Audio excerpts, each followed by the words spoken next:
The time is now 6 p.m. Our regular City Council meeting for July 12, 2022 is now in session. First on the agenda is Councilmember Dalla will lead us with the opening prayer and the pledges of allegiance to the flags of the United States and the state of Texas. Please rise. Good evening, everybody. Please bow your heads. You, O Lord, have been gracious to us. You have dealt kindly with us, according to your steadfast love and abiding faithfulness. We ask you then to teach us this day. Teach us good sense and equip us with your knowledge so that we would then learn to rely on your guidance and walk in your ways always. Sometimes in our frustration we forget your promises. Sometimes when we are distressed because of overwhelming concerns and entrenched in our intractable perspectives, we lose sight of your mercy, which transcends any human judgment, or we fall prey to our own arrogance and self-preservation and ignore your sovereignty. And so we pray that you would give us strength to loose the bonds of lies and falsehood, pride and conceit which seeks to undo us. May your justice and mercy, which you wield over all the earth, dispel the injury inflicted on us or which we exact upon others. May the integrity of your word pierce the hearts of the callous and unfeeling, even our own. And then may the depth of your love humble us, that we would come to know that your gracious plan is more precious than anything we value or devise without your blessing. In Jesus' name we pray. Amen. I pledge allegiance to the flag of the United States of America and to the republic for which it stands, one nation, under God, indivisible, with liberty and justice for all. Honor the Texas flag. I pledge allegiance to thee, Texas, one state, under God, one and indivisible. Thank you, Councilmember Dalla. Before we get started, I'd like to welcome a guest, Henry Schramm. Is he around here? Boy Scout, there he is. He's a Boy Scout from Troop 575. He's here working on his citizenship in Community Merit Badge. Welcome. Thank you for joining us here today.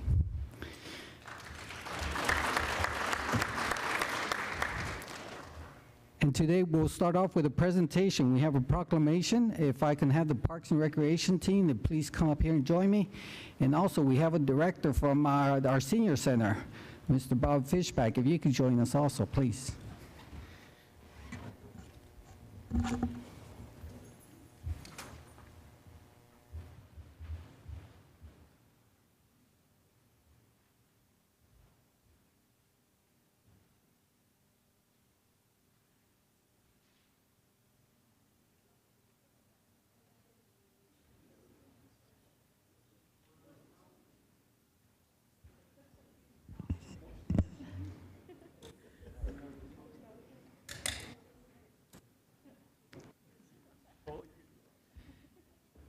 As you can, is this on? Yes, it is on. Okay. As you can see, the team that puts all these events together, thank you all for being part of this, and welcome to our council meeting. This is the City of Schertz proclamation, Parks and Recreation Month, July 2022. Whereas the Parks and Recreation is an integral part of communities throughout this country, including the City of Schertz. Whereas Parks and Recreation promotes health and wellness, involving the physical and mental health of people who live near parks. Whereas Parks and Recreation promotes time spent in nature, which positively impacts mental health by increasing cognitive performance and well-being, and alleviating illnesses such as depression and attention deficit disorders. Whereas Parks and Recreation is leading provider of healthy meals, nutritional services, and education. Whereas the Parks and Recreation programs and education activities such as out-of-school youth sports and environmental education are critical to childhood development. Whereas the Parks and Recreation increases a community's economic prosperity through the increase of property values, expansion of local tax base, increased tourism, the attraction and retention of businesses, and crime reduction. Whereas the Parks and Recreation is fundamental to the environmental well-being of our community. Whereas the U.S. House of Representatives has designated July as Parks and Recreation Month. Whereas the City of Schertz recognizes the benefits derived from our parks and recreation resources. Now, therefore, I, Ralph Gutierrez, Mayor, City of Schertz, do hereby proclaim the month of July 2022 as National Parks and Recreation Month in the City of Schertz. And I call upon all residents in this city to observe this month by getting out and enjoying the beautiful parks in our city. Thank you.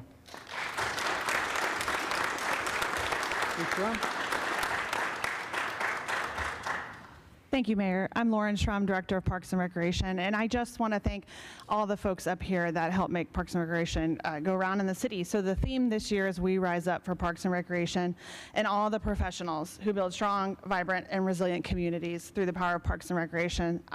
The staff, the volunteers, the Little League associations, the Senior Center Advisory Board, the Master Naturalists, the Scouts. It takes all these folks to make our community Parks and Recreation programs happen, and I really appreciate their time. Here tonight we have Jared Montney, Parks Manager, Cassie Paddock, Rec Manager, Annalise Miranda, Event Specialist, Robert Dobratz, Crew Supervisor, Larry May, Cole Moody, Ian King, Diego Martinez, Ray Taekwondo, Paul Rodriguez, and Nikki Cromer, who's not here but is also part of our staff. That's our park staff. And then we've got Senior Center Advisory Board members, Don Buckley, Sharon Starks, our Senior Center Director, Bob Fishback, who's our partner of the YMCA. And then we have Parks Board members, Sean Moore, and Sally Macias. Thank you guys for being here. Oh, we also have CISA members, excuse me. CISA members here tonight. Thank you for your time and effort. That's why quality of life is so great in the city of Schertz, because of these folks right here. Thank you for what you do.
What else can you say about our parks and recreation? 26 parks. That's how many parks we have here in Schertz, not to mention the trails that we have. It certainly is a very beautiful place to enjoy the scenery, the nature, and it can't be done without the crew. And also to include the Senior Center, the YMCA, all those different areas, and the events that we partner with the YMCA. It truly is very inspiring to have this group here, and thank you all so much.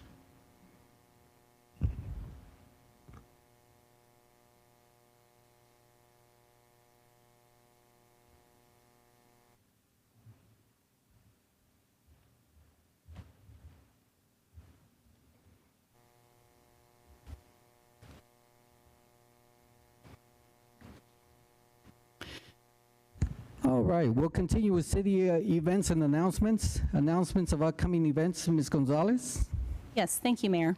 On Thursday, July 14th, will be Northeast Partnership at 11:30 a.m. at Olympia Hills Golf and Conference Center. RSVP to the City Secretary's office if you have not yet and plan to go. On Saturday, July 16th, will be Edzucation, identifying flora, fauna, and animals in the park with Texas Parks and Wildlife. That's from 10 to 11 a.m. in Crescent Bend Nature Park. That evening will be music and movies in the park. Float and Flick will be showing Luca, and that will be from 7 p.m. to 11 p.m. at Pickerel Park Pool. Thursday, July 21st, will be pickleball play from 6 to 8 p.m. in Pickerel Park. Saturday, July 23rd, another music and movies in the park. The Float and Flick, again, will be Cloudy with a Chance of Meatballs, 7 to 11 p.m. at Pickerel Park Pool.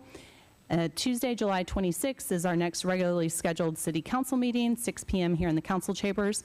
And finally, election information, filing for place on the November 8, 2022 ballot for the City of Schertz joint general election to elect a mayor and council members in place 1 and 2 for a 3-year term from November 2022 and ending November 2025 begins July 25th and ends August 22nd at 5 p.m.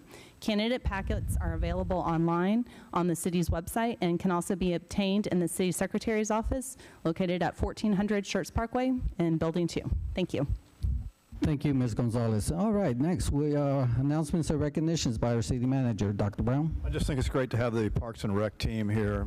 Thank you all for coming. It's great to have the YMCA, the Senior Center, and all of our partners represented. You all do a fantastic job. You work so hard every day.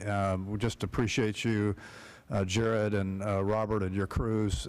Thank you so much for all the great work that you do. And Lauren, you just have a fantastic team. So it's wonderful to have you here tonight. Thanks. Announcements and recognitions by the mayor. I have none, so we'll move on. Next is a hearing the residents. This time is set aside for any person who wishes to address the city council. Each person is limited to 3 minutes, and we ask before addressing the council, for the record, please state your name and address. Now, we also have 3 public hearings today, so there's several choices. You may speak during the hearing the residents, or you may want to hold off until we have the public hearing. It's entirely your choice. Or you can speak at both. The choice is yours, okay? Mayor Pro Tem, please call our first speaker. We have 6 individuals signed up tonight. First individual is Valerie Hartman.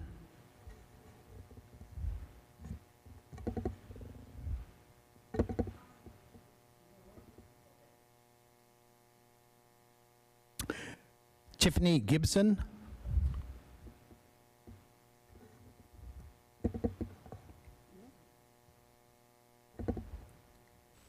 Hello, Tiffany Gibson here, 6939 Halley Loop here of the city of Schertz. My question to the council membership, Tiffany Gibson here, 6939 Halley Loop here in the city of Schertz. My question to the council is, what is the most important for our city right now? Is it building new homes or commercial spaces, or rehabilitating, expanding, and better utilizing the existing homes and the existing storefronts that we have? Is that the only comment you have? And also, is there a particular area of concern for our roadways down 1518 and the traffic that is being caused prior to reaching I-10? Okay. The council is prohibited from commenting on your questions, but I think we can answer the 1518 question. Mr. James will provide you an update as to where we're at there. Thank you. Okay.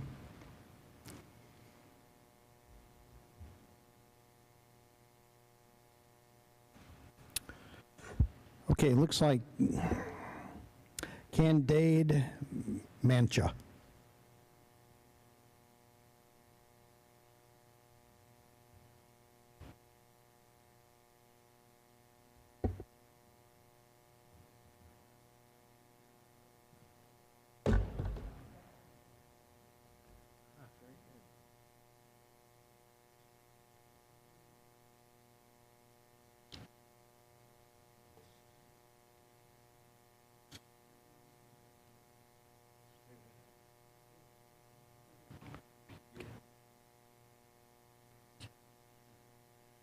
Mr. Mayor and all of the City Council, thank you for serving our country, our community, and thank you for looking out for us. Oh, I'm sorry. Mr. Mayor and members of City Council, thank you for being there for us and serving our community. My name is Candace Mancha. My husband here is Michael, and we are both Navy veterans. Between the two of us, we've been all... I hate to interrupt you. Just address, please. Can we have your address? Oh, I'm sorry. Yes. Candace Mancha, 946 Oak Park, Schertz. Okay, thank you. Okay, I'm sorry to interrupt you. You can start over, please. Okay. My husband and I are both Navy veterans. Between the two of us, we've been all over the world in 40 states. Some states have views and landscapes that are breathtaking. Of all those places, we decided to move to Schertz. It took us 2 years to find the perfect forever house. Michael got a job at Randolph and I retired. Behind us was a grassy lot, which has a nice view. Our backyard looks across Live Oak. This was May of 2017. The next spring, piles of asphalt, road equipment, a porta potty, and a huge excavator were put behind our house and several homes, creating a dirty, dusty, unhealthy eyesore. The excavator didn't move for the next 4 years because it was taken off the truck and broke down right there. I suffer from severe asthma, and 3 of my friends do also, just within a 4-house span. The trucks and equipment drive back and forth, creating so much dust that none of us can enjoy our yards. We put in a pool so we can exercise. My husband literally disappeared one day while swimming due to extreme amounts of dust. I could not see him, and he couldn't see the house next door. The new sidewalks can't be used by pedestrians when all that is going on due to the dust and dirt. Some of it is coming from the piles because of wind. I vacuum and dust more on the porch than I do in the house, and I refuse to clean my windows until it's gone. We pay a lot of taxes to live in Schertz. We expect a safe, clean, livable environment, not what's convenient for the contractors. The citizens of Schertz elected each one of you, including the mayor, to represent us and to ensure this city is a safe, clean, healthy community in which to live, socialize, raise families, and be happy. For Mesa Oaks subdivision, we are saying enough is enough. 4 years of dirt is too long. That unhealthy, unsightly mess has no business being across the street from us or any residential area. We want our green grass back there again. If we were the Dominion, that wouldn't be there, and I'm sure none of you live in Mesa Oaks, because if you did, I guarantee that mess would be somewhere else. Let's make that another park, number 27. Thank you. Thank you.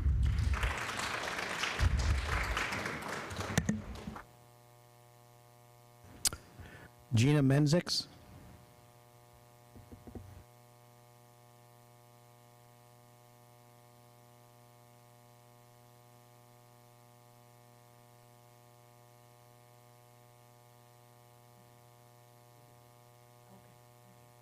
My name is Jenna Menzies. I'm a resident of 95. Okay, how's that? Can you hear me? My name is Jenna Menzies. I'm a resident of 950 Oak Park, next door to Candace. This is a view from my kitchen window. See the dirt? 17 years ago, my son moved into the Mesa Oaks and was told that was going to be a city park. Hasn't. A couple of years ago, we requested water for spraying down the dirt. The city came and did it for 2 days, and they quit. 3 years ago, the city hydromulched the field and watered for several weeks to get the grass to grow, and now it's gone. I cannot enjoy my porch. I don't know if you can see it or not. The dirt on my porch or my new cushions because it's too hot and the dust flies. I also suffer from allergies along with my little dog who sneezes all night long. Thank you for paying attention to us. We appreciate you.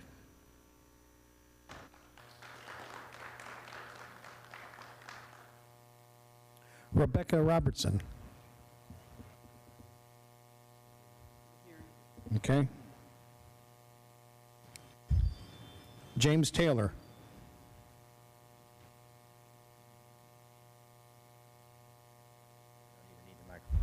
Hello, my name is James Taylor, and this is my wife Jennifer. We live at 2212 Prairie Meadow. And we're just here to lend our vocal support for the speeches you've already heard. We live just up the hill, maybe 100 yards away from where Candace lives, and we've been there over 10 years now. And I know that construction area hasn't been used the entire time, but we've been dealing with this off and on for almost that entire period. And in addition to the dust making it makes it all the way up to where we are. We're nearly at the top of the hill. And we deal with the dust. There's noise early in the morning when they're out there clanking around with their equipment.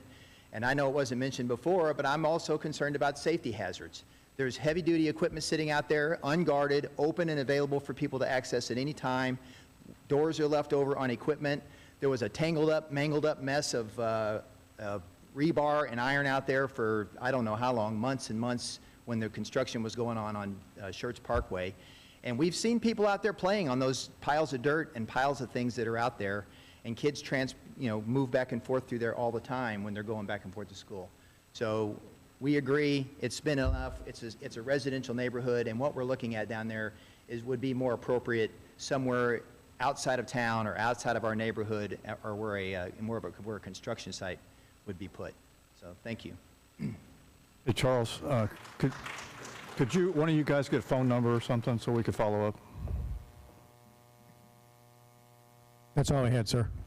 Okay, thank you.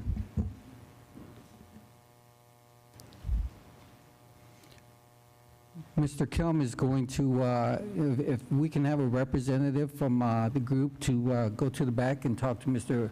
Kelm there so that we can get your name and address.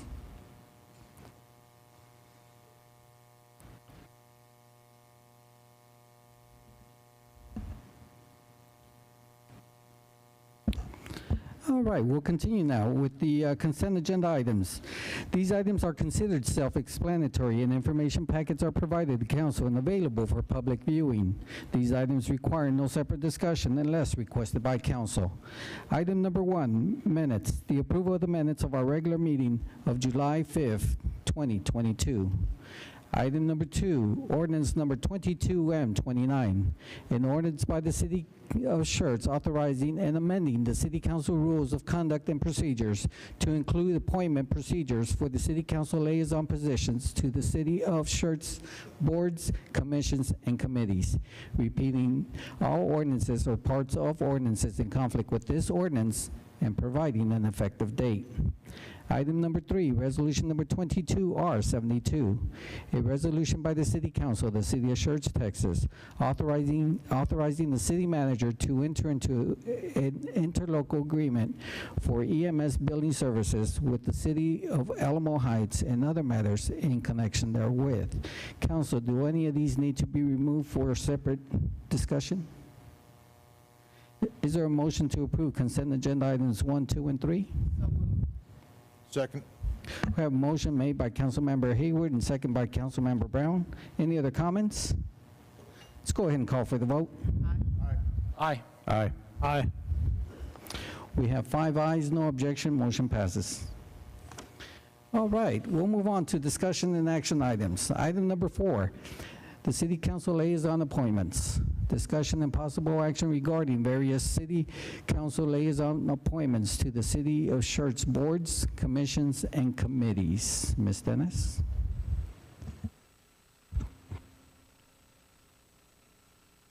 Okay, I was going to show you on the overhead. So, oh, there we go. Wait a minute. Here we go. So, since we've passed the ordinance now, it's up to the council just to decide which board you would like to be liaisons for. Councilmember Whitaker is not here this evening, but she wanted me to express to you her interest in serving. She would like to serve on the Historical Preservation Board, and has also expressed interest, if no one has chosen the library, to also be on the library. So here's the positions that we do have open, and so I guess... All right. Thank you, Ms. Dennis. Seeing that the mayor is the chair and has certain privileges, if you can put me down for the Board of Adjustments. And next will be my Mayor Pro Temp, Dr. Scagliola. Do you have a preference? I'm already listed as the alternate on the Animal Advisory Commission. Okay. Councilmember Davis. Yes, my predecessor was liaison to the Parks Board. I spent 8 years on the Parks Board, so I would like the Parks Board myself. And if nobody else wants it, I'd also volunteer to be the liaison to the TSAC. Okay. Councilmember Brown. Again, my background on EDC, I'd like to go back to EDC. Okay. Councilmember Hayward. Which one is left open? You're doing building of standards? We have building and standards, historical preservation, library advisory. Yeah, I saw that, but I thought you were picking one, Mayor, so that's why I asked. And TSAC. Mhm. We have building and standards, Yeah, library, I see. planning and zoning, I and was asking because the mayor came around asking us what we wanted, and I think at that point, the only thing left was Board of Adjustments. No, it was Building and Standards Commission. Okay, then I'll take that one.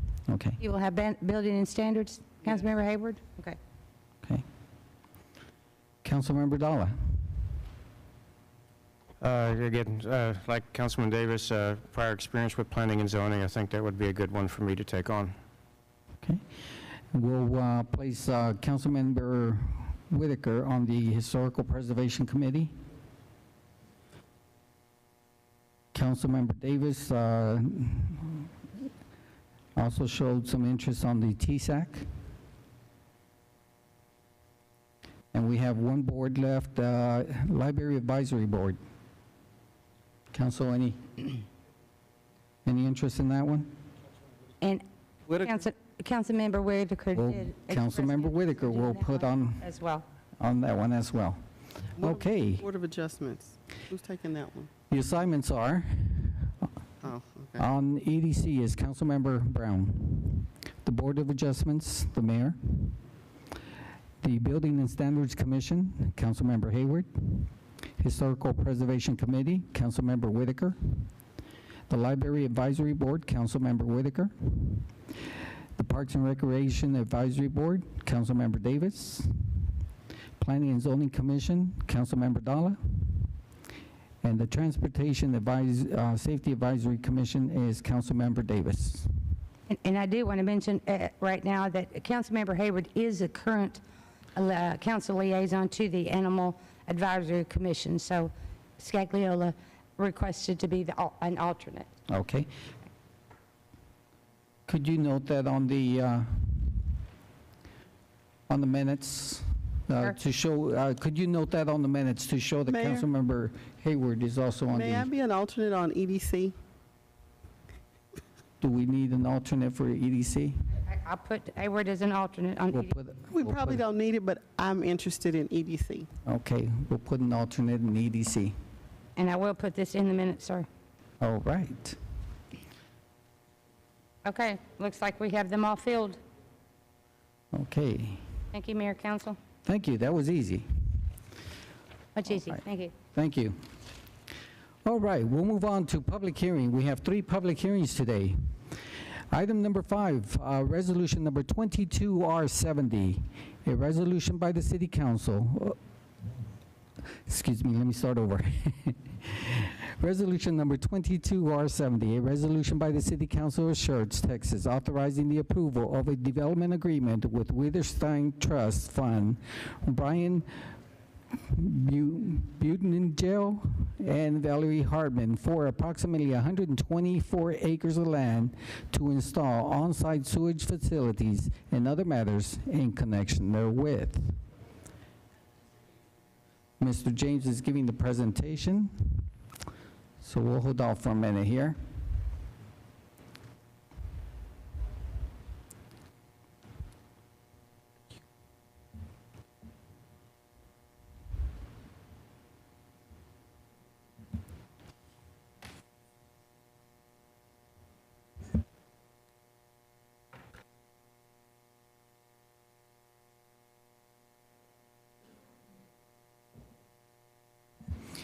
Mr. James, you're up for resolution number 22R70. All right.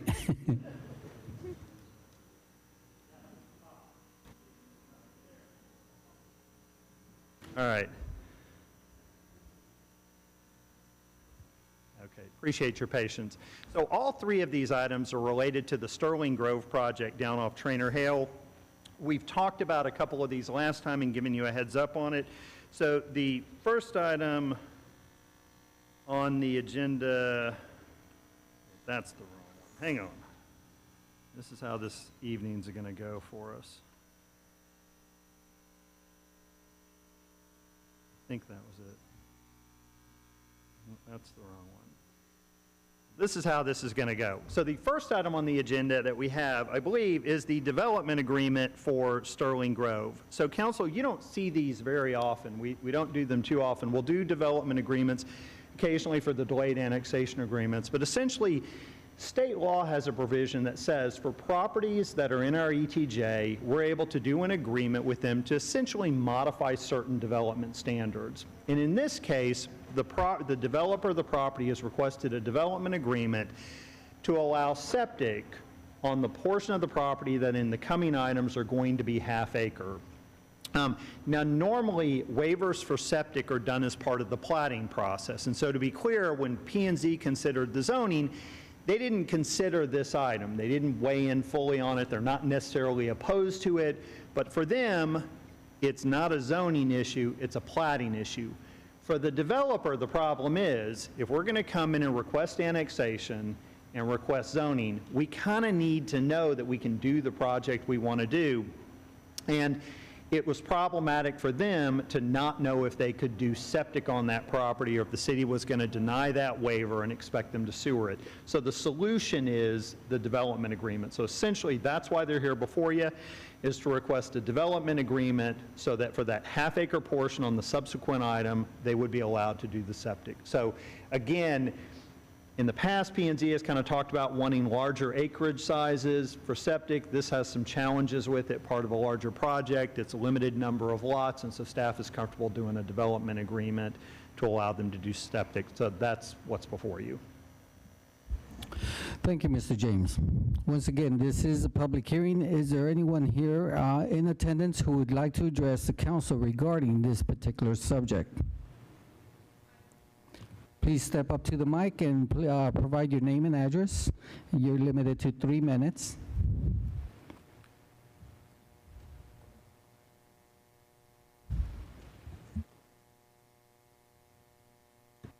Put this down a little bit. Hello. My name is Valerie Hartman. My address is 621 Boitnoggle, Seguin, Texas.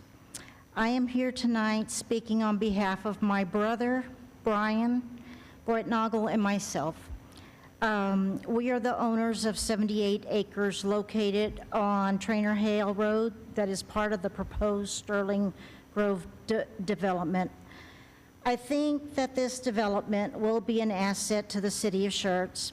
With its planned variable lot sizes, amenity center, open space for a city trail system, and community park. This award-winning developer has a construction plan that will take place in phases over a period of 10 years. City staff is recommending approval of the project, and 3 out of the 4 of its members of the Planning and Zoning Commission voted to approve this proposed project.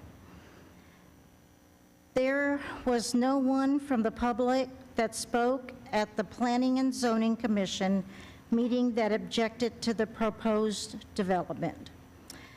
We thank you for your service to the citizens of Schertz, and we do appreciate your approval of the development agreement, annexation, and rezoning of the property for the planned development district. Thank you. Thank you, Ms. Hartman. Is there anyone else who would like to address the council?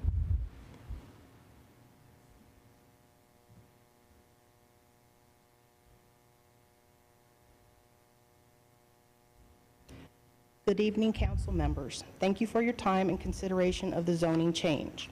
I am Rebecca Wiederstein Robertson. I live at 9275 Weir Road, Cibolo, Texas, 78108, one of the properties in the rezoning area. I am representing the Wiederstein estate on behalf of myself, my sister Vicki Wiederstein McDaniel, my brother David Wiederstein, and sister Diane Wiederstein Hunter. We are all in support of the approval of the zoning change for the development agreement and annexation and rezoning of the property for the Sterling Group subdivision. Scott Felder Homes is a reputable developer that has developed many outstanding housing communities. Our family believe This is a great subdivision plan for the city of Schertz. Much of the subdivision will have half-acre lots with nice amenities for the residents and a 45-acre parks and trail. The developer has a 10-year development plan, so it will be gradual. We would appreciate your support of approving the rezoning of our property for this planned development district. It will be a great enhancement to the Schertz and surrounding communities. Thank you. Thank you, Ms. Wiederstein. Is there anyone else who'd like to address the council? Going once? Going twice? Public hearing is closed. Council, floor is open for discussion. Councilmember Davis. Yeah, this is not really a zoning issue. This is a question of wastewater. It is. That's correct. So, I understand, looking at the diagram, I understand that the area in question, part of the development, is not in our CCN. It's in Green Valley's district. That's correct.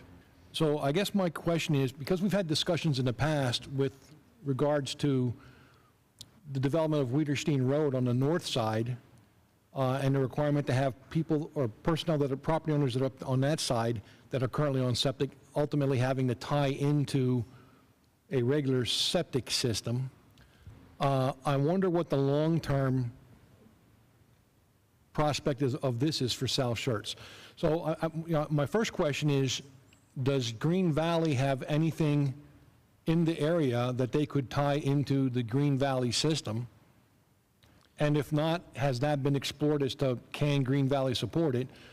And then the other question would be, if Green Valley has nothing in the area, have we contacted Green Valley to see if there's any kind of interlocal agreement we could do to tie that particular property, those half-acre lots, into our system until, because if you look at the map, everything, I gotta find the map now, unless you bring it up there. Development project map, that may be easiest. That you're talking about that light green area. That's apparently is, and that's why the line is drawn that way. Everything in the dark green is in RCCN. Everything in the light green is in Green Valley's SUD or CCN. But the properties to the right and below the light green are all Green Valley as well. So ultimately, at some point, Green Valley is going to have to develop infrastructure to support anything in those other areas as well. And I guess one of my questions is, in the long term, how problematic is it going to be, or is it going to be problematic if in 5 years or 10 years from now, those property owners are told, hey, there's now a connection to Green Valley, you've got to now dig up your property, dig up streets, dig up sidewalks to do tie-ins to Green Valley's septic system. And if that's the case, would it not be more reasonable to at least approach Green Valley and say, can they temporarily tie into RCCN with the understanding that in the future, there'd be a tie-in where, in that development, where Green Valley could reach into without having to disrupt the entire community? So, and the applicant's representative is here. It's staff's understanding that the applicant has had conversations with Green Valley about what it would take to serve this property and bring sewer out to it, and that's not a viable option as well. Certainly, we have had other properties in the city of Schertz that are in Green Valley CCN where those developers have reached out to Green Valley and have found a way to get Green Valley to release them, not on a temporary basis, but on a permanent basis going forward. And that's not worked out here. I'm certainly, I'll say this. I think the applicant's half-acre plan is based on the assumption they're doing septic. That is not what they initially kind of came in wanting to do. So my impression is that they feel like they've exhausted all of those options with Green Valley, but I can't tell you if they floated the idea of a temporary solution. One of the things I will say is that the problem on this is the developer is not planning, or it's my assumption and understand that developer is not planning to put in or design these in a way that they could easily tie in to sewer, that essentially once the decision is made to go septic, the decision is made to go septic, and you're not designing the subdivision necessarily to convey sewer flow. And so from that standpoint, it often is a significant engineering challenge to come into a neighborhood that was built initially on septic without provision for sewer to come in and then to retrofit it. It just, things don't flow in the right way. You can't get it there. That's my understanding. So my understanding from the developer, and his representative can stand up and correct me, is that they feel like they've exhausted those avenues and that this is sort of what they're left with at this point, and thus the request. Has the city engaged with Green Valley? So not particularly on this project. You know, the city certainly is engaged with Green Valley in this area in a larger discussion, and certainly I think part of those have been this issue that, you know, we're serving out in this area. Again, we've got this arbitrary line on a map, and we're going to be providing sewer service over there. If you look just over, you've got Woman-Hollering Creek, and as you know, we've got the Woman-Hollering Creek sewer line project that's under construction now, that ties into CCMA's plant, which is down at, you know, where Trainer House, where the road comes and bends, and Cibolo Creek and IH-10. So, you know, I think, again, I would say this, I don't know that this is a case where, yeah, we really probably ought to reach out and get something different. We've certainly had a lot of interactions with Green Valley and have not been able to see eye to eye on the benefits of Schertz providing service in this area, given where our infrastructure is and what we're doing presently.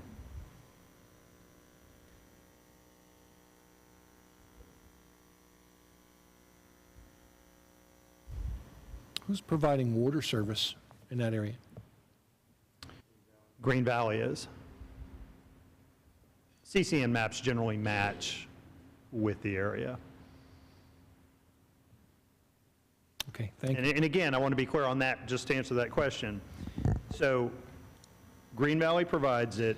The requirement of the city that we're going to have, though, is essentially for flow and pressure in areas. For us to accept a subdivision and for us to issue permits on houses, they've got to meet those requirements for flow and pressure. And so it's not just a matter of getting a pipe with water and you turn on and what comes out comes out. You've got to hit those standards that the city expects. And that's, again, whether a property is up in NBU, it's in Green Valley, it's in SSLGC, Schertz's area, or it's in the Sarah area in the other corner of the city. And so Greytown Estates understands that they have to, well, that's sewer, so a little bit different. Okay, thank you. Mayor Pro Tem Scagliola. Okay, I like the idea of the half-acre lots. That brings me joy. I got 3 problems with septic systems, though. Okay. Especially in this area. One, you look at the contour lines in that general area. I'm a navigator. I know how to read a map, and I know what those contour lines mean. Yes, sir. When it rains, it pours, and that'll turn into a river. And what's going to happen to the water downstream when it interacts with a septic system? I understand the septic systems of today are far superior than they used to be in the past. But then again, I walk around Laurel Heights, you know, a little leery because I know what irrigates their lawns out there. I'm not a big fan. Quite frankly, this seems to be like an end around to Green Valley.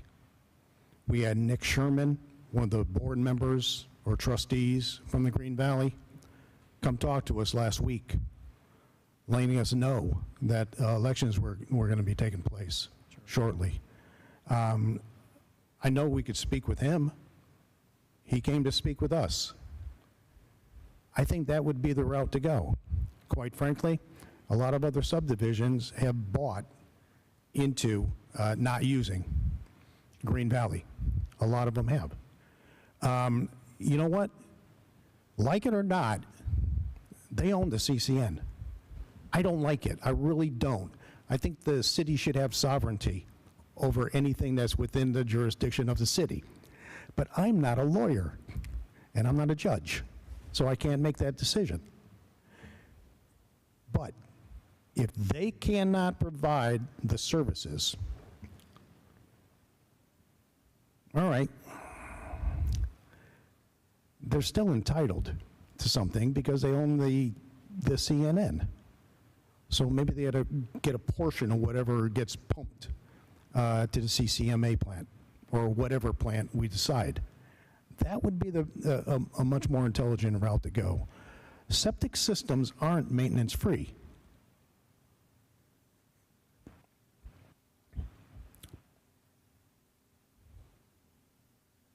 I tend to agree with Councilmember Davis. What he said was spot on. And you've heard what I have to say now.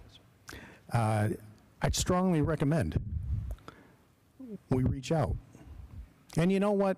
If I'm wrong, if they don't want to play ball, okay, I still won't like it. But at least we know we've done everything we can. That's all I have, sir. Okay. Councilmember Dalla. So, you know, I've never been a fan of septic. I've made that clear many times when I was on P&Z. You know, having the reserve on the other side of the city there with Sarah, you know, we have a couple of phases that had septic, and then we finally pressed the issue enough, and we've got Sarah to come underneath I-10 and provide sewer for that last phase. What was it, phase 4?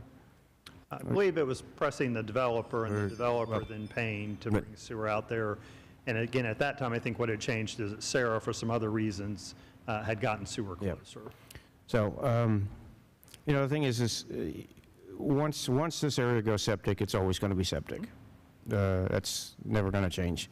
And, you know, I would think that Green Valley would be amenable to a temporary interlocal agreement, simply for the fact that once this area develops with septic and they do eventually get sewer out there, that they've lost that revenue stream in perpetuity versus, you know, so, but again, we can't make them do this. They own the CCN and they're going to do what they're going to do, and the history with Green Valley is pretty lengthy, and we all kind of know what that's about. But I would prefer to see it on sewer, but if we can't get something done, I would be okay with allowing the half-acre septic. Okay. Councilmember Haywood. I guess for me, my concern is, I know you're saying that they're thinking of permanent as far as septic. I've lived in 2 areas. I grew up in a home where it was on septic. The city came in and said, oh, well, now you're on sewage and you're going to tie into it. So I don't want where these people are buying homes now and then 10 years down the road, the city or the Green Valley SUD bring something in and then try to make them tie into it, which is a costly event. The other thing I'm concerned, I know they're talking septic. There was, I think it's kind of the same thing, but all in one location that kind of gets rid of pump and haul, that we saw a device at TML that kind of, I guess, ties it into, so it's like a temporary solution until a permanent solution can be found. I can't remember what it is. I know I looked at it. If you remember what it was just this big old thing and you could let it out. I guess it's sort of like a larger septic tank. Because I'm just, and knowing the situation, the septic tanks do require some maintenance, and if they're not maintained and the things that can happen when they're not, I'd have to agree that I think we need to try to see if we can't get them on sewage. If not, then septic will be, I'll agree with that. Councilmember Brown. Will these be aerobic or traditional septics? Pretty much most everybody in neighborhoods do an aerobic septic system. Understand, but we have not specified. Okay. well, not that that makes a huge difference for those that are questioning septic, but it's still, it's the modern septic, and it's much more reliable. It does require maintenance, yes, but at the same time, it's a better system. As far as this area in here, as Mr. James was saying, once it's filled with septic, it's going to be almost impossible for Green Valley to come back in and say, hey, we're going to come in and we're going to override everybody. We're going to install our sewer system and we're going to require y'all to tap into it. You know, it's just an untenable thing. I'm not against talking with Green Valley about some carryover system, transferring the CCN to CCMA or something along that line. But I also know that right now, until after their elections, they're probably not going to talk to anybody about anything. So, you know, the developers and the landowners out there, they have a right to, you know, move forward as well with some, you know, known end state, if you will. So, you know, I don't want to continue to sit here and go, oh, well, let's ask this and let's ask that, and this might happen, and although this is a 1 in a bazillion chance, I want to make sure it doesn't happen. I think we should just, okay, we have septic in this area, is limited to this particular development. Let's approve it and keep our options open with Green Valley in the future. Okay. The question is not the development, from what I'm hearing from council. The development is not the issue. The issue comes down with the CCN that is owned by Green Valley Sud. And I know the developers are here, but I understand that some of the information you have is very sensitive. Would you like to go ahead and have a closed session so that we can discuss some of the issues that are brought?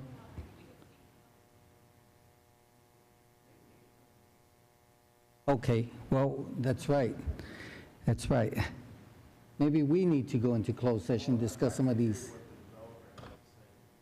Okay, let's go ahead and Sure. Hi, good evening. I'm Ashley Fairmont with Killing Griffin and Fairmont. Marcus Moreno, who you all have seen as kind of the face of this project, is traveling with his family this week and couldn't be here as much as he wants to be. So just a quick introduction. I'm here as well as Madison Engelman with Scott Felder Homes, and then Todd Blackman here is our project engineer. And Todd has been very involved with working with Green Valley and his office in terms of how do we, you know, what's the best solution for this site. I do want to show kind of what the lot would lay out. I don't know how to exit out of here, Brian, but you know, we've heard concerns about spray fields, you know, people coming in and asking for permits for pools and not being able to do that on other projects. So we do have some example layouts of how the site would work. And then also,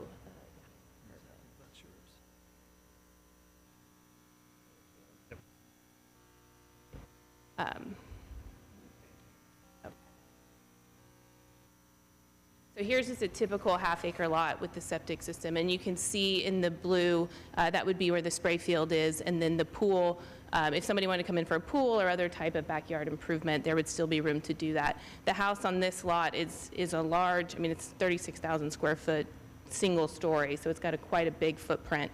So that was something that was taken into account. The other thing that we also worked on was, you know, how do these lots work? How do we extend in terms of cost? Extending infrastructure is incredibly expensive, and sewer, and so that's why we looked at all of those options as well. And then additionally, hearing your concerns about maintenance, maintaining these we understand is very important, and that there have been concerns in other portions of the city. So this community, as you all have seen, it will be master planned. It will also have a master HOA and covenants and restrictions that govern the community. And part of one of those requirements that we will put into those documents is that annually, everyone on a septic system has to have that inspected and turned into the HOA. So that we can ensure that the community is being monitored, because we understand that the city doesn't monitor those things. So we know that's a concern.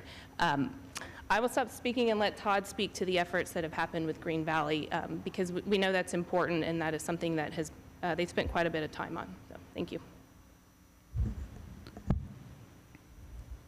Good evening. My name's Todd Blackman. I'm with Pate Dawson Engineers. I'm speaking on behalf of Felder Homes. So we do clearly understand the city's desire for gravity sanitary sewer. City staff expressed that desire early on. As a development team, it was our desire to have sanitary sewer as well. And we explored every option that was available to us. Ideally, we would like for the entirety of the development to have one sanitary sewer solution going to the City of Schertz system.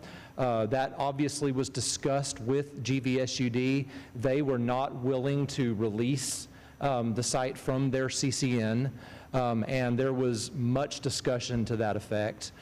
So then GVSUD has a desire to provide sanitary sewer to this entire area.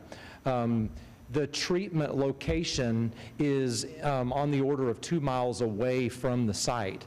And so while they do want to serve the area, the infrastructure extended up to where the site's located just isn't there. And so unfortunately, the cost to put that in at this time, since either other developments have not installed it incrementally, or GVSUD has not been able to install trunk infrastructure up through the sewer shed to be able to provide service, the cost would be 100% borne by GVSUD to extend that. And it's a cost that a single development, particularly this development, would not be able to financially cover. And so we did go through a process of engineering study with GVSUD, and we did vet every option because, again, it was our desire to have gravity service. That left us with a plan to provide large lots, which we know that is desired by the City of Schertz and does provide a lot of variety in the development as far as lot size goes. And the sanitary sewer, or the on-site septic solution, is a permanent solution. It's put in with the expectation that it will always be septic. It will never be put onto gravity. That's the way it's being marketed. That's the way it's been planned. With the inspections that Ashley spoke to, there is an effort to make sure that it is properly maintained. So I'm happy to answer any other questions that you have. Our goals definitely were aligned with the desires that you've expressed. But at the end of the day, we do desire for this development to happen, and this was the only solution that we were left with. Thank you. Any idea what the inspection cost this current rate is? Just. I do not know that. No. Mayor, if you're talking just a simple inspection, it's about $100. Okay. Thank you. Sir. Council, any questions? Any additional questions? Any other comments or questions? Yes, Councilmember one Brown. comment. I think if we had a sewer solution here, we wouldn't have half-acre lots either. So, yeah, it's one of the trade-offs that we're dealing with. So, I like the idea of the half-acre lots. I think it's going to be real popular, but the payment for that is a septic, so I'm okay with it. Thank you. Mayor Pro Tem Scagliola. Yeah, I'm just wondering, like I said, I like the half-acre lots. And I understand that if you could get on to the sewer system, chances are it'd be in R5 or R6, R7, whatever. But I'm still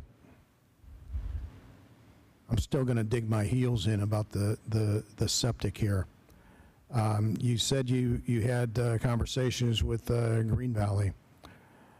Were they willing to buy out of using their trunk lines or whatever, for a small fee? We charge impact fees per house. I forget what they are, $5,000, $6,000, $7,000, $8,000 to hook up to a sewer system. Providing them a small stipend based on that impact fee, because I think that they're losing out on a whole lot of money by not being able to tap in to these residencies here. So it's got to be worth something to them. even a couple of $1,000s per house. And as far as developments go, I really don't know. I'm a mathematician. I don't do plats and layouts and things, so I really don't know what's more costly, putting in a sewer system or putting in septic.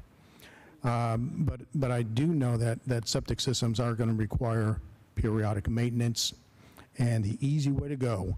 And also, once you put in a septic system in this area, it becomes just so much easier to keep going with that theme all the way down the line.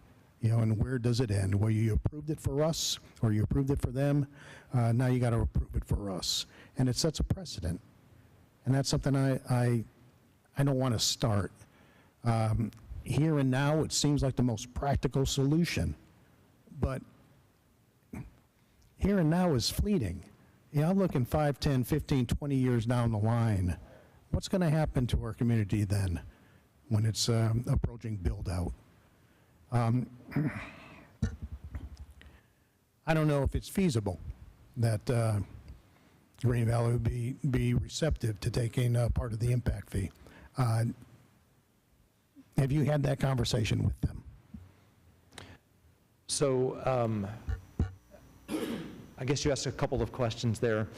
The first one is relative to the precedent, and I mean, I can't speak to the politics of that, but I would say that this development is unique in that it's straddling a CCN line with the majority of the site in one jurisdiction and then a smaller portion of the site in another. That is difficult for a single development to be able to work around, having to have two separate solutions. There's the practicality of that and the cost of that makes this unique, whereas if it was a site that was 100% in a particular jurisdiction, then you could take the entire financial contribution of that development and levy it towards an overall solution.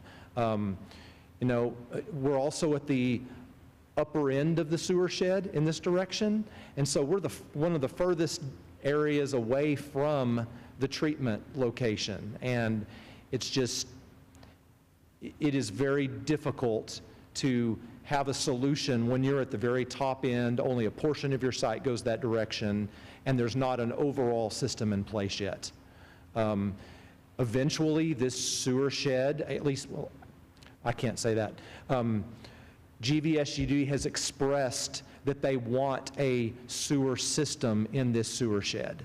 There's work that has to be done for that to happen. The infrastructure has to be in. Once the infrastructure's in, then developments will be able to incrementally add to that system and tie in. But it's just not possible for one development in these circumstances to do that. So there are some unique aspects to this that not every site in this area would be able to say in the future. Once again, simply with the impact fees, they stand to lose, let's say, $1,000, $2,000. You're looking at $250,000 to $500,000 that they are out if they don't make a deal. Aren't they willing, or wouldn't they be willing? Did you address that situation with them? We did not discuss that specific idea. That is not typical in their practice. And I would not expect that they would be willing to go that direction. What they expressed to us is they did have the desire to build out their system. But again, I cannot speak directly for them. Brian, what did you have to add? Well, I was just going to add, as a reminder, I'm not sure that Green Valley has impact fees. So City of Schertz has it, CCMA has it, but I'm not sure, again, I agree, I don't believe that Green Valley charges impact fees like those entities do. So again, they're not missing out on that, if you will, for what it's worth. But certainly, as I said, the conversation is, you know, people going in and essentially buying their way out of a CCN. It sounds like they've had conversations about what Green Valley's open to. What Green Valley has said, it sounds like very clearly, is, nope, we want to serve this area. We're not willing to release it or under any circumstance.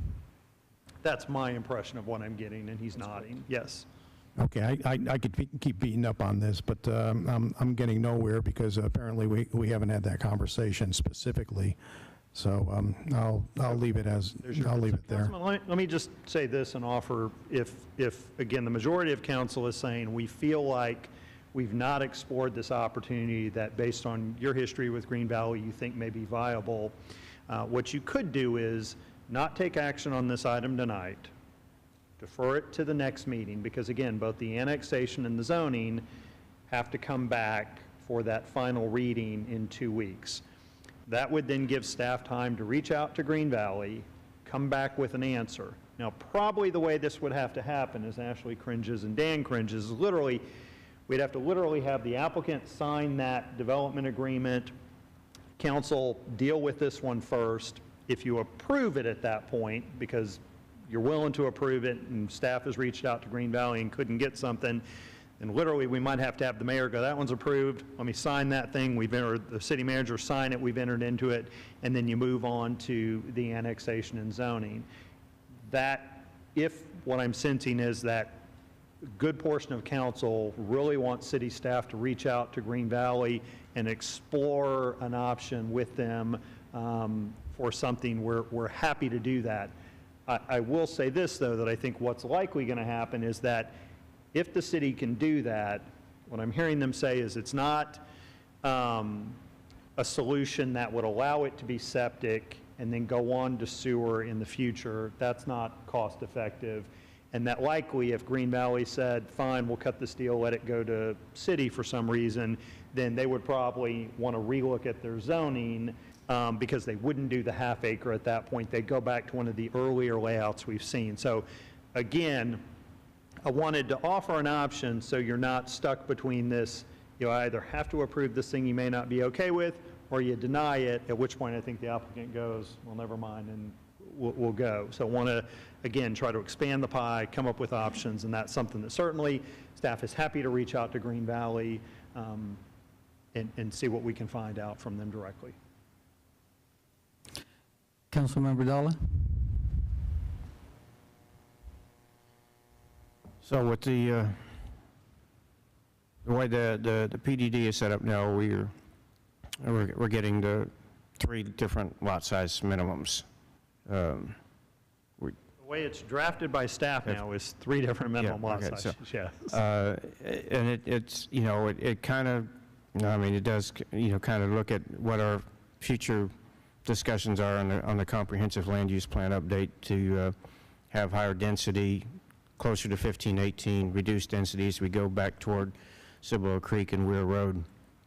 And this provides for that transition. And as you mentioned, if we do move forward and we do get some sort of deal, so to speak, with Green Valley, that we're going to have to revisit the zoning, and we're going to be looking at higher density in this area that is now going to be half-acre lots. I think the applicant is going to ask you to look at different zoning and higher density, yes, sir. And to me, that really changes the entire nature of the development. You know, we've, from the initial plan of 1,000 or so homes, we've reduced that number going down to half-acre lots. And you know, I guess the decision point comes down to, you know, if we want the half-acre lots, are we willing to accept the septic or not?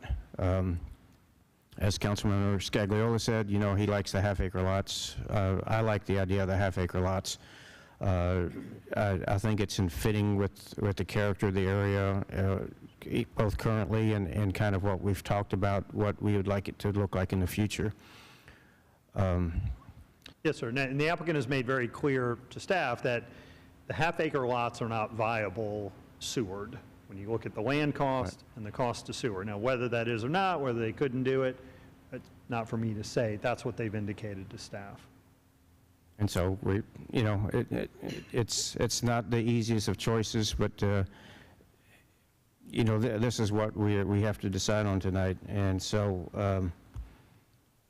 you know, I'm just going to throw this out there and see what happens. That I'll make a motion that we approve 22R70. And I'll second it. Okay, we have a motion made by Councilmember Dalla, second by Councilmember Brown. Councilmember Davis, you have additional questions? Yeah, one last question. In the areas of South Schertz where we were doing pump and haul with CCMA? So we were doing pump and haul with the developer. It was going ultimately to CCMA. And how big of an area was involved in that operation? I'm sorry, I didn't hear. How large of an area was involved in that?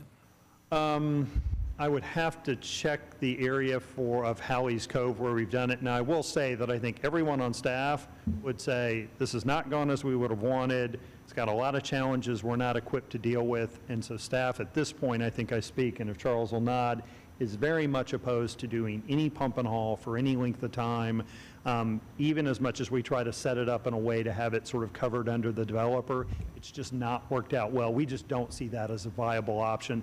And I think the problem here is, you know, nobody has any idea when the sewer is going to get here. I don't think anybody is standing up and say, we control our own destiny. At least on the Howie's Cove, despite how long it's taken, we control our destiny on that. We don't control it here as part of the problem. I still think, you know, if our standard is not septic in general, and we're talking about our city limits and bringing property into the city limits, I still don't think it would be a bad idea. I mean, I appreciate all the efforts the developer has done with regards to this project and dealing with Green Valley, but I still don't think it would be a bad idea for at least the city to engage with them and see if there are any possible viable options. You know, if they come back and they say, no, it is what it is, then it is what it is, and we're being held hostage to Green Valley SUD. So staff is certainly open to doing that again, laid out an option. You know, the reality of it is, if they keep this up as South Schertz develops, everything in the Green Valley SUD will end up being on septic. Yeah, I will say because this. They're not making any effort to support that area, and Schertz is moving on with development in South Schertz. Yeah, I mean, I think your point's well taken, and I wish this was somewhat larger. But as council knows, we're having a development that sort of started with Crossvine, Willow Grove, Rhine Valley. It's filling in that area with Saddlebrook, the Rump Track, the Carmel Ranch, and a couple others we have kicking around, the multifamily off 1518. So we are getting this development pressure moving this way. Now, we've also got the development pressure from the southwest in terms of Laura Heights and the Greytown Estates that now are coming that way. So, yeah, I think this is one of the problems, and it's the same thing people lament with school district boundaries. Everybody is in this district, there's a school right there, and I'm having to get sent way over here. It's the same thing with sewer. Their infrastructure is way off 2 miles, and yet development pressure is going to keep coming. So, yeah, if you're asking me and I were a betting person, I'd say, yeah, it's likely you're going to get another one of these coming in as somebody seeks it going forward. So I don't think this is going to be the last that we have in this circumstance. And again, to me, based on that, I appreciate all the work from the developer, but I think this is something that it would certainly not hurt for the city to engage with Green Valley and have them understand the development issues in the South Schertz area and find some potential options that the city could even potentially partner with to make these connections happen. That's it. Council, any other comments? Mayor Pro Tem Scagliola?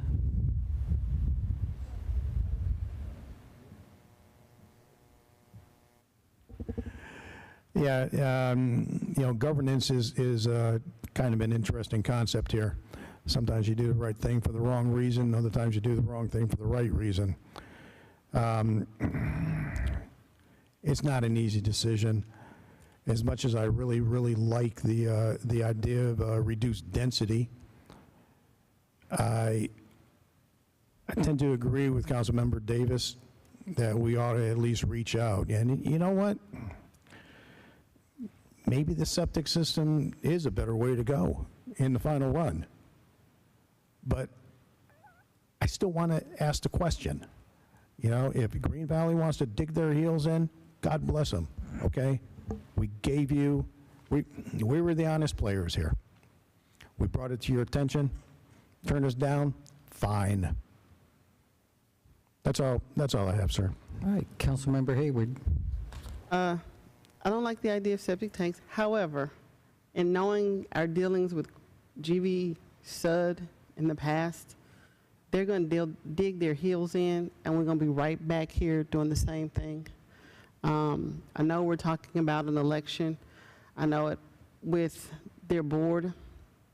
We know Nick Sherman is willing to talk. We don't know who else is going to get elected next time. The one person they thought that got elected last time that would be on their side ended up not. So I think we're fighting an uphill battle with Green Valley Sud. I think they don't want to give in because they're saying they want to do things that they can't afford to do. So, I mean, we can talk to them, but I kind of like the idea of the half-acre lots. And if it's the new rope system, I know that one works a lot better. I know different people that have it and have had it for years and not having issues with it. And I like the idea of going to our master plan and going to that lower density around the Cibolo Creek area. So I think I'm going to have to say, you can try and talk, but I don't think we're going to get anywhere. And I'm leaning more toward, let's just go with this. Councilmember Dalla. So hearing Councilman Davis and Scagliola, let me throw this out. Let me make an amendment to my motion and see if they would concur with this idea. Well, the motion's been made in second. Got a second? Yes. Do I need to withdraw the motion and do another one, or? How do we handle that one? Dan? Dan.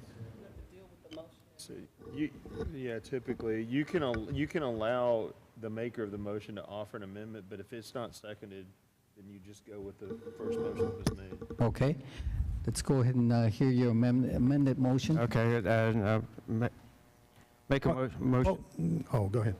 Make a motion that we approve Resolution 22R70 with the provision that staff has 2 weeks to reach out to Green Valley and to attempt to reach an agreement, and if not, that we accept it as is. I'll second that. And second by the Councilmember Brown. Yes, sir, you had some questions. Please step up, and maybe you can offer some input here. Yeah, because I want to make sure that you have as much information as possible. My name is Madison Inselman. I'm with Scott Felder Homes, Land Acquisition Manager, and I work with Marcus, who's been the lead here. And so I've been trying to look up for some of the documents that prove up the things I've heard in meetings. And so I want to make clear our official engagement with Green Valley. I'm not sure the fee, but we submitted a request for service, and then they do an engineering study, and the answer is never no. It's just this is what it takes to get it done, right? So we take that and we put it in, and like they said, it's a 2 miles away is the sewer line. Side note to that comment, if you look at the map, you know, by the nature of us being uphill and against another CCN, I think that the risk of us creating a gap in future sewer service is minimal, speaking not as an engineer, but because the water line or the wastewater line is coming 2 miles from the east, we're kind of the end of the straw, I believe, is my understanding of that, because you go any farther and you'll be in your CCN. That's that part. But so, like I said, we made a request. I believe it was in December. We got a response. If you can imagine what it would cost to do a 2-mile sewer line, we countered that response with that was a challenge to the viability of our project, and here is an alternative that we think is workable. And that's where, you know, I only want to speak from what I can hold, and that's where the documents from me, and we went to find a way that fit our project on a timeline of today. We're subject to local growth patterns. We can't dictate that, and so Schertz was growing this direction. I'm not exactly sure where Green Valley's growth node is right now, but it's, you know, Schertz got to the boundary faster than Green Valley did. And so that's where we come today. So I wanted to make sure it was on the record of the official steps we took to pursue these options.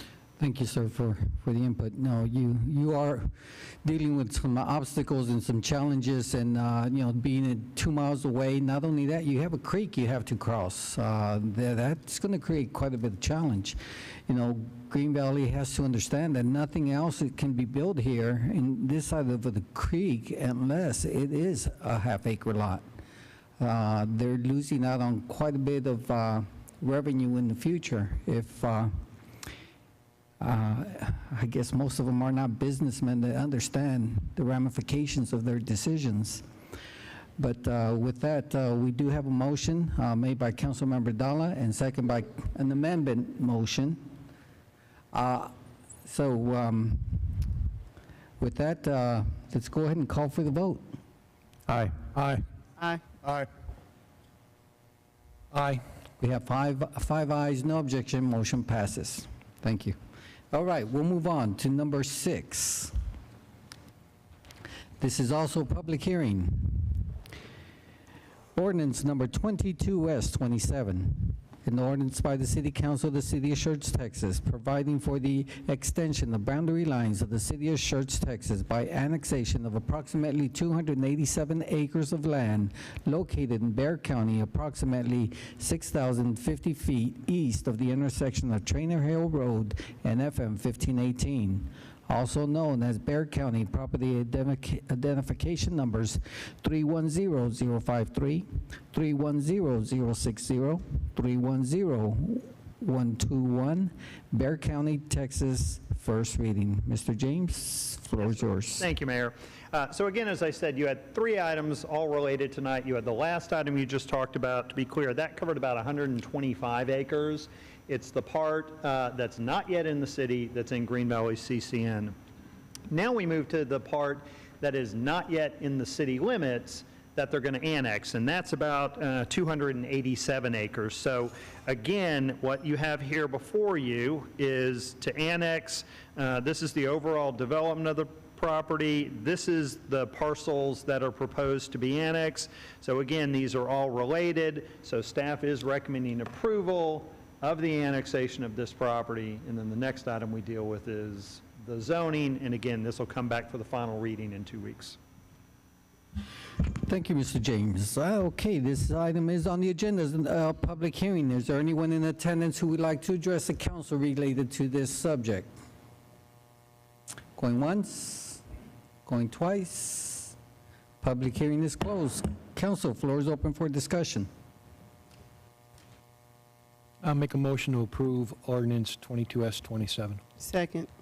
Have a motion made by Councilmember Davis, second by Councilmember Hayward. Any other comments? Let's go ahead and call for the vote. Aye.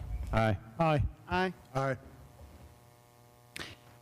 5 ayes, no objection, motion passes. We'll move on to item number 7. Public hearing, ordinance number 22S28. An ordinance by the City Council of the City of Schertz, Texas, amending the official zoning map by rezoning approximately 362 acres of land to Planned Development District, PDD, located 6,050 feet east of the intersection of Trainer Hill Road and FM 1518, also known as Bexar County Property Identification Numbers 310053, 310060, 310061, and 310121, Bexar County, Texas, first reading. Mr. James? Thank you, Mayor. So again, this is the last item. This is the zoning. This is the first kind of action on this one for council. Come back in 2 weeks. As you noted, it's about 362 acres. You can see where the cursor is. That's FM 1518. Trainer Hill Road runs down this way. The property in green is the property that we are talking about. Again, you can see a portion is already in the city. Most of it is not for the annexation. Current land use plan, property again, and let me kind of cut to the chase. Generally what they're proposing on the layout, and I'll skip to that and then come back, is a residential subdivision, a mix of primarily suburban style residential, which will have connection to a sanitary sewer system, and then the half-acre lots on septic. They've also got a number of areas for parks, open space, and amenity center. But the zoning coming forward, as we've talked about before, and we've spent a lot of time on, we've got the section that's the half-acre lots. They're capped at 160 of those coming forward. The rest of the property was 55-foot wide lots, minimum 6,050 square feet area minimum, and that's what came to you last time and we had the notice issue. Generally, the conversation and the direction from council is, even with the half-acre lots, we're not comfortable with that. There was a fair amount of conversation. Ultimately, where staff took that council ended up is, let's have them do at least 35% of that 672 lots as 65 by 110 foot lots. That equates to 7,150 square feet. And so you can see the chart with the mix, and they've got to kind of come in with that. I will say that the applicant indicated when staff called and reached out that I'm not sure if the preference, position, whatnot, was instead of the 65-foot wide lots, was to do 60-foot wide lots. Again, that would reduce that lot size. Again, I want to be clear, these are minimums, so they can always be bigger than the minimum. But again, I think part of staff's conversation is when we were at the Planning and Zoning Commission, those of you who've watched it, you know, if we really think they're going to be bigger than that, then let's put in something on median and mean or something like that. And if we're not willing to, then I think staff typically says, well, if we're not willing to do that, then we need to assume the minimum is the minimum going forward. So again, assuming we went with the 65-foot wide lots, they hit the minimums on those. The mean lot size of the suburban style smaller ones would come out to 6,442 square feet. If you went down with what the applicant is wanting, 60 square feet at 6,242 is what it comes down to, as opposed to as it would be now 6,050. So again, staff's recommendation based on council is the 35% at 65 foot wide. The applicant's going to get up and kind of walk you through a better explanation of why they would prefer that to be 60 instead. So.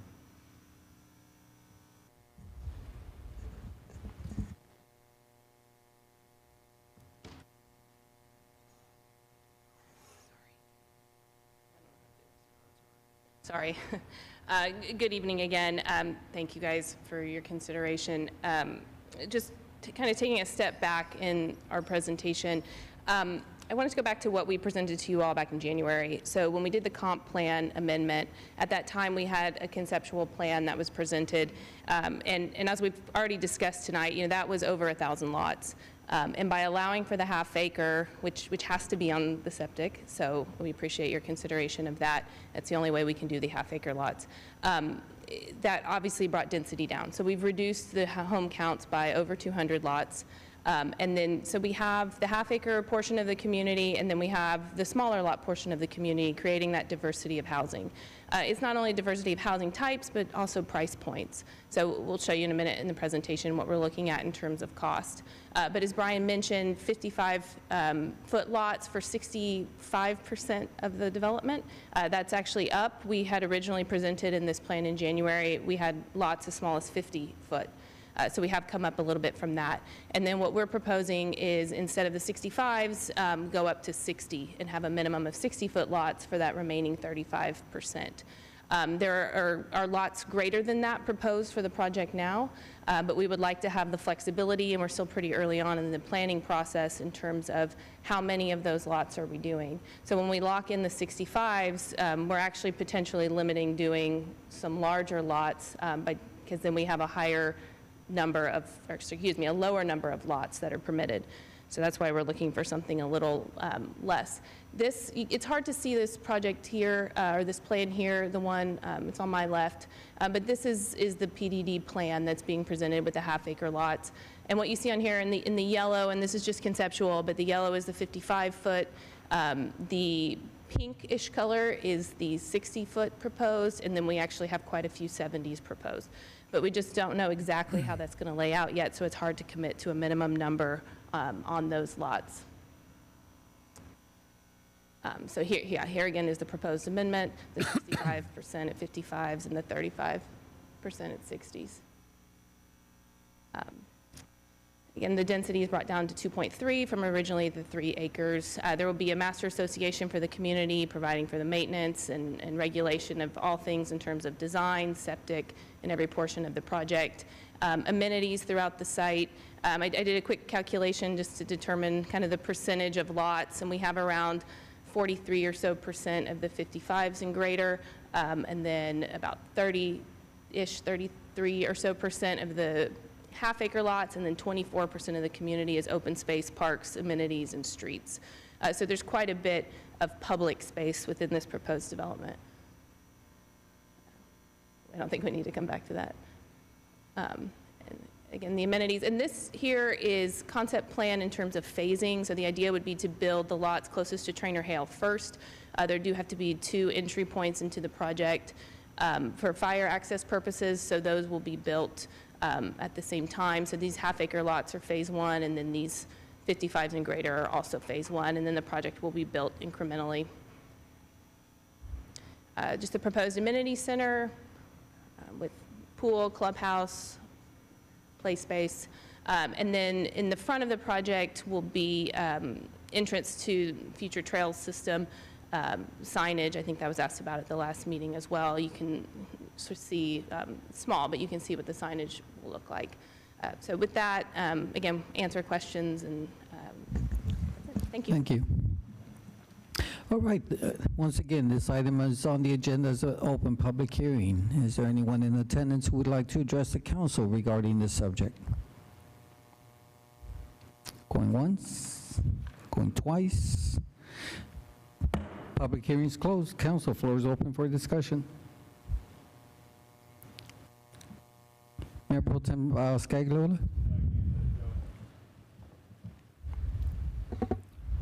I like your conceptual drawing. It looks like a lot of green space out there, a lot of walking trails. Looks absolutely gorgeous. I sat in on the planning and zoning, or joint planning and zoning council, a couple of retreats, I guess, and we were developing the vision for the future. And at the time, we had considered 60-foot minimum lots, zonings for the different Rs, and I think it's interesting that you come up with a different concept for what you want to call our lot sizes, but okay, I can deal with that. Quite frankly, 65% at 55-foot lots and 35% at 65, which I believe you dropped down to 60 feet. Man, I'd love to see those numbers reversed. But, you know, quite frankly, I think this is a really, really nicely laid out plat. And I know you're just doing the PDD right now. You haven't even started talking about the actual dimensions of the lots or anything. And I also understand that, generally speaking, yeah, even if you say it's 55 feet, chances are it'll be 58, 60, whatever. I think overall, it hits the spirit and the intent of what we were trying to do in that joint meeting between the council and P&Z. I think staff did a great job kind of expressing our vision, and for the most part, mission accomplished. I have my desires, but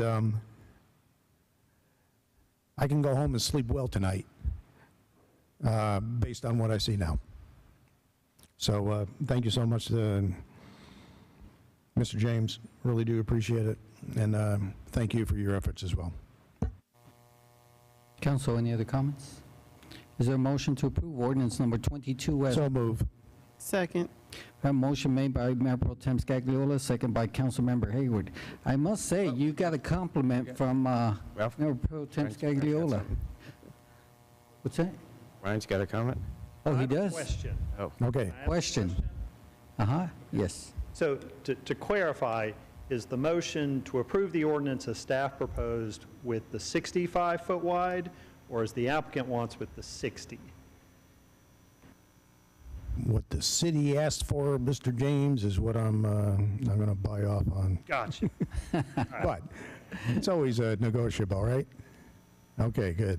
Okay, so that's being cleared up. Okay, motion's been made once again by Mayor Pro Tem Scagliola, second by Councilmember Hayward. Any other comments? Let's go ahead and call for the vote. Aye. Aye. Aye. Aye. We have 5 ayes, no objection, motion passes.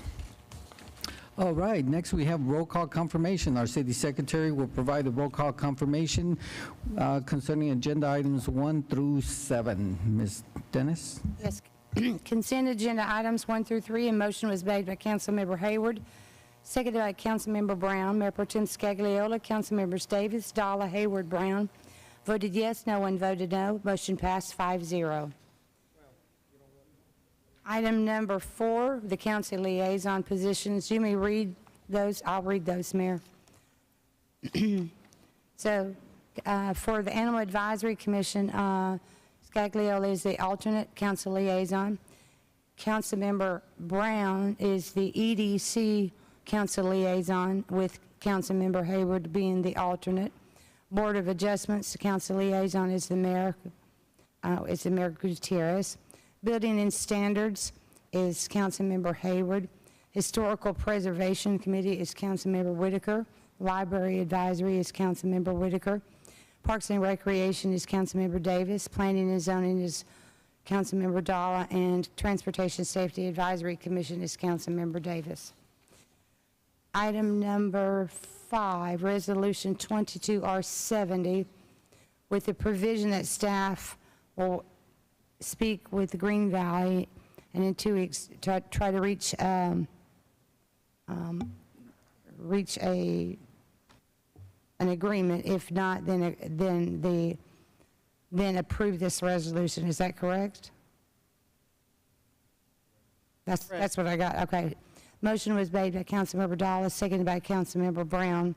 Mayor Pro Tem Scagliola, Councilmembers Davis, Dalla, Hayward, Brown voted yes. Motion passed 5-0. Item number 6, ordinance number 22S27, first reading. Motion was made by Councilmember Davis, seconded by Councilmember Hayward. Mayor Pro Tem Scagliola, Councilmembers Davis, Dalla, Hayward, Brown voted yes. No one voted no. Motion passed 5-0.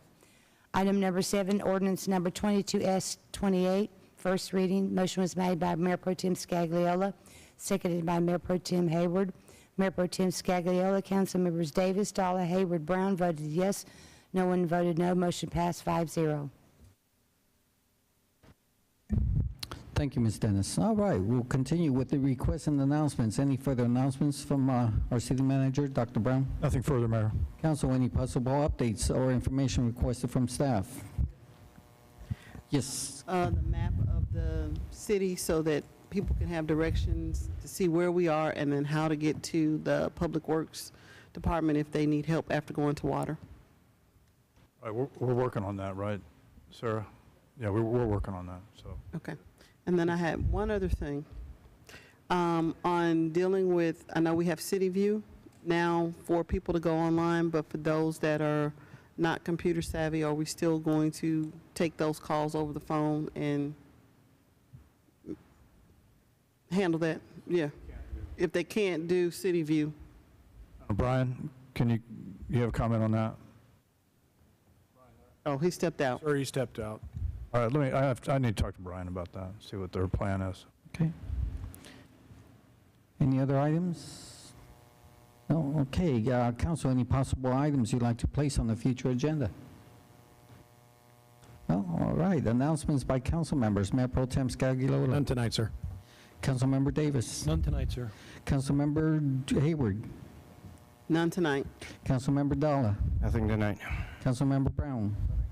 Okay, the time is 7:39. We stand adjourned.